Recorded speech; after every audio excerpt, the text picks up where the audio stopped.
Hello and welcome back to a set of videos focused on the Dolby Atmos album assembler.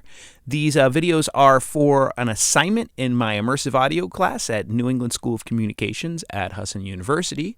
And there are probably better resources out there for understanding all of the ways that the Dolby Atmos album assembler can be operated.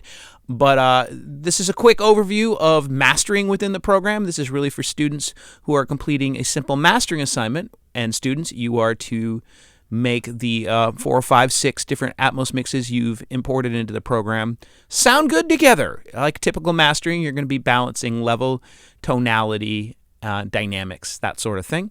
So in this video, I'm just going to do a quick mastering session to kind of show the workflow. So diving in, I've got an album assembler file open, and it's got 3 different ADMs in here. Your project students will probably have 5 different songs in it. And I've already created markers for all the songs, so it's easy for me to use Command arrow key and jump between the tracks. And the first thing to do is listen to the tracks and kind of get an idea what needs to be fixed. Your goal, of course, as in every mastering session, is to make them about the same loudness, the same inherent loudness. And that's probably a good place to start. Once you've done a listen, you're like, hey, this song may be a little dark, this song may be a little quiet. You might want to analyze the loudness for each track. And I'm clicking on, you can click on each one, and the first thing to do is analyze loudness. And you do have to sit through it. It can take, 15 seconds to a minute for the album assembler to analyze the loudness and get a real detailed, precise measurement of the loudness. So with the loudness measured of this first track, you can see that it has an integrated level gated loudness of minus 21.3. Of course, the target is to get all my average loudnesses across the project to be at minus 18. And I can just add gain to raise it or lower it, and I could raise this to minus 18 by adding 3 dB. But I don't want to clip. I don't want to ever exceed a true peak of minus 1 dB true peak.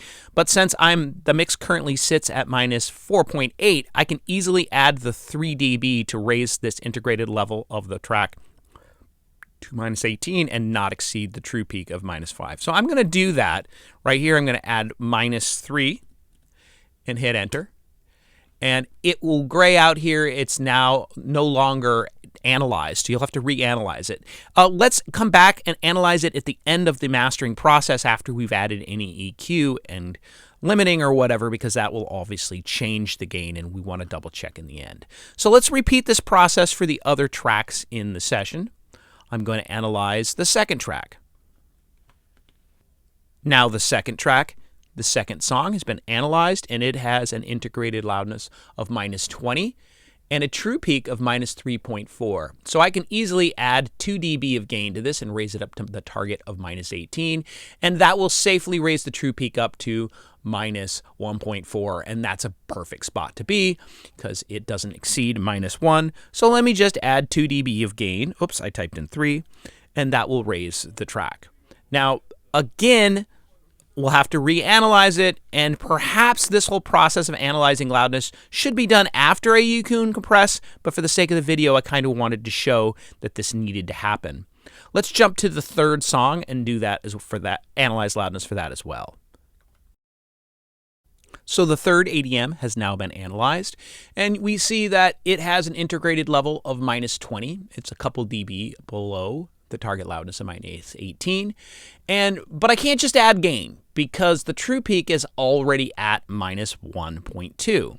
And so this kind of points out something about my workflow in mixing. I have used an object bed throughout the mixing process for all 3 of these songs, and I already have bus compression and limiting applied across all the objects already, and it's already kind of at max level, but the average level is a little low.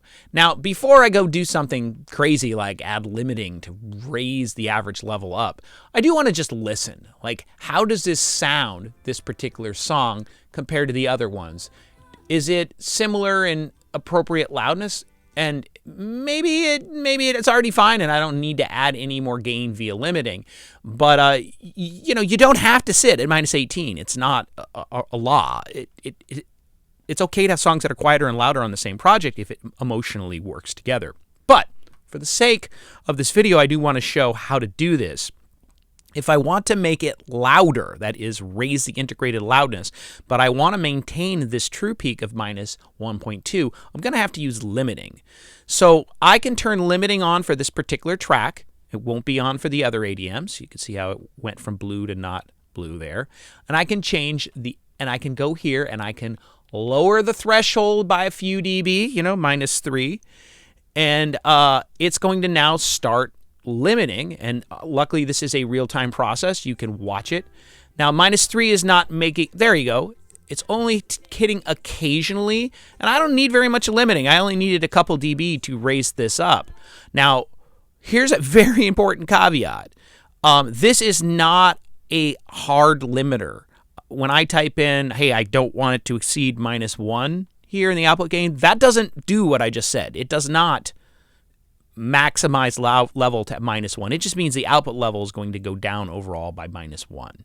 This is not a brick wall limiter like the Wave series or the FabFilter L2, which I used actually when I mixed the project. That was a look-ahead limiter. This is not. So you do have to play with this, and you're going to have to reanalyze a couple times to make sure you're not clipping. Let me go crazy here and lower the threshold, and you can see tons of limiting. It's actually not a terrible sounding limiter. You're going to have to use your ears. You're going to have to play with this. If you have a song, and honestly, for a song like this, in which I was only at minus 20 and my true peak was already at minus 1, I don't know if I would do any of this. I think I would just kind of leave it. But if you have a song that has a serious level gap between the integrated level, maybe it's sitting down at minus 25, but you're still clipping at minus 1 or close to clipping at minus 1, now's the time to use the limiter and play with it. All right, so that's how to use the limiter. Be subtle with it, but it's there. And some people, and maybe especially people out there in the internet watching this on YouTube, you may not have an object bed, and this limiter may be an important part of your workflow to get average level up, get the integrated level closer to minus 18. But for students, chances are for you've been using an object bed at least from mix 2 onward in this class. You might not need to very much limiting. Moving on, we got to do the basic adjustment of EQ for the songs, and this is pretty simple. You listen, use your ears. How does it sound? Are you happy with the brightness? Are you happy with the low end intensity? Do you hear any spots in each mix where the mid frequencies, the vocal sticks out or needs control? So you got an EQ to engage, and it's per song.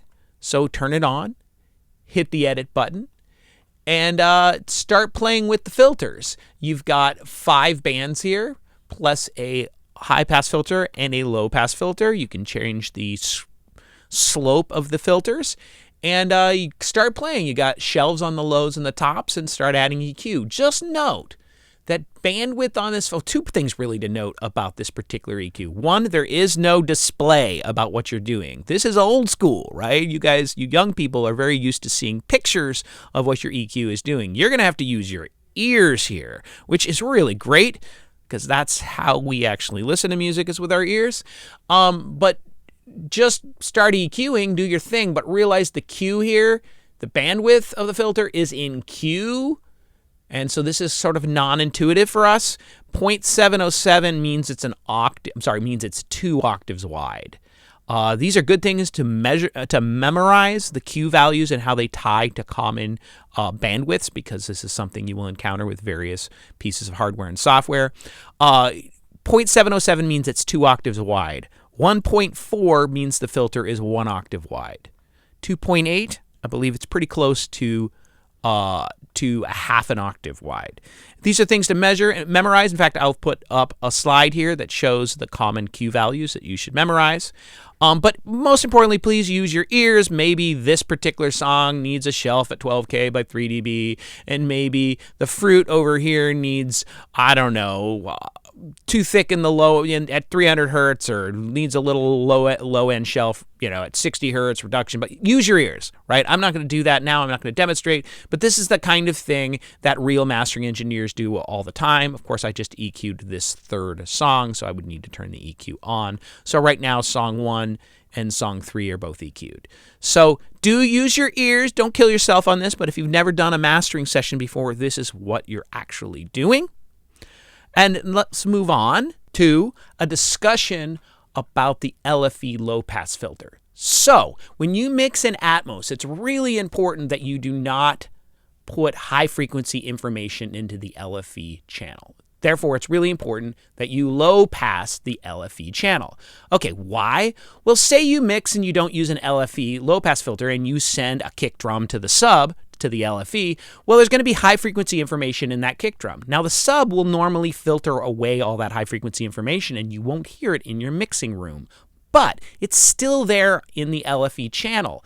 And if some, I don't know, person doesn't know what they're doing, connects up their listening space incorrectly, and they send the LFE to a normal sounding speaker, a normal full range speaker, now that high frequency information from the kick drum will be heard, and your mix will probably sound pretty bad. And there could be other situations where audio software that's not designed properly folds in the LFE channel into the overall mix while rendering a stereo or binaural or whatever. That LFE channel will be heard full range, and again, your mix will suck. So it's really important that you filter your LFE, and I recommend you do this during the mixing process.